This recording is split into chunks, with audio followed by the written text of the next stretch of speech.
Salut à tous, je vous souhaite la bienvenue dans cette nouvelle partie. Aujourd'hui, nous allons apprendre comment faire pour contrer une faille de sécurité qui se nomme donc l'injection SQL. C'est l'une des failles les plus connues. Donc ici, j'ai un formulaire de connexion. Donc ici, j'actualise, j'ai se connecter. Donc le pseudo c'est Paul et le password c'est password. Donc j'ai fait exprès de ne pas le crypter. Donc si je saisis ici Paul et password, se connecter.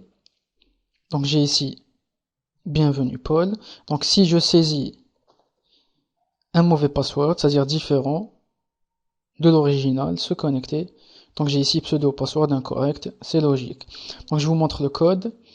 Donc j'ai ici le formulaire avec des inputs. Donc l'input texte pour le pseudo et j'ai fait la même chose pour le password pour le rendre visible pour que vous puissiez voir ce que je saisis dedans. Donc la partie PHP, donc on a eu déjà l'occasion de voir ça.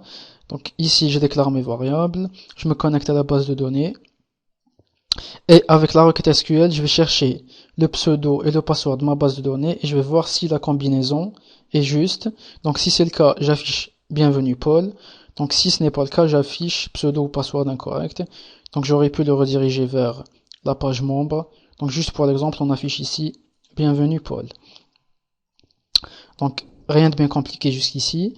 Donc supposons ici que je saisisse Paul, apostrophe, espace, tiret, espace.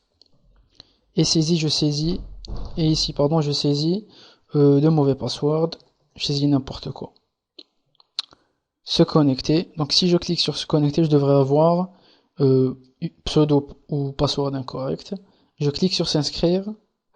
Et j'ai ici bienvenue Paul. Donc nous venons d'exécuter une injection SQL. Donc ce qui s'est passé ici, donc ce qu'on a fait, donc je vous montre ici la requête SQL. Donc à la place du username, on a remplacé par, donc je vire le username par, donc Paul, apostrophe, espace, donc tiret, espace. Ce qui veut dire que toute cette partie a été ignorée, puisque les deux tirets signifient en langage SQL que c'est un commentaire. Donc peu importe le password que l'utilisateur va saisir, donc il pourra toujours se connecter avec l'identifiant Paul. Donc je vire ça, je remets le username, et je vous montre ici une autre méthode.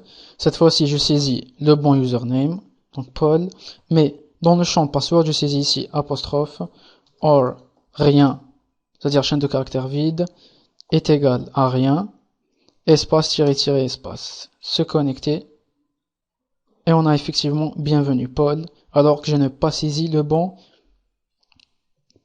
password. Donc c'est pratiquement la même chose. Donc ici, à la place du password, on a saisi donc l'apostrophe, donc où rien est égal à rien, ce qui est toujours vérifié.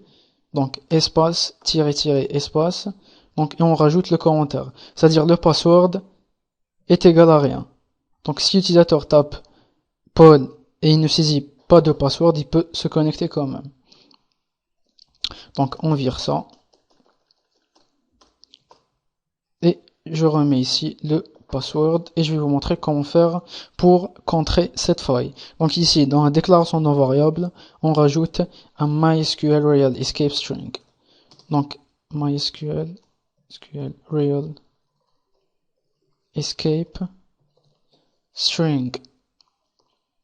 Idem pour donc le password MySQL real, donc real escape string. Donc ici, vous mettez MySQL real escape string et vous rajoutez le HTML entities pour la faille XSS. Donc en gros, cette fonction, elle va rajouter des backslash juste après l'apostrophe. Donc en gros, cette injection SQL ne peut pas être exécutée. Donc je vous montre ici, j'actualise. Donc je saisis ici donc mon injection SQL, donc espace, espace, ici n'importe quoi, se connecter. Et j'ai ici pseudo password incorrect. Donc, on n'a pas pu exécuter notre injection SQL. Avec le deuxième exemple, on essaye or rien est égal à rien. Donc, espace, espace, se connecter. Et j'ai toujours ici pseudo ou password incorrect. Donc, pensez toujours à rajouter un MySQL real escape string. Donc, je vous remercie. On se voit dans la prochaine partie.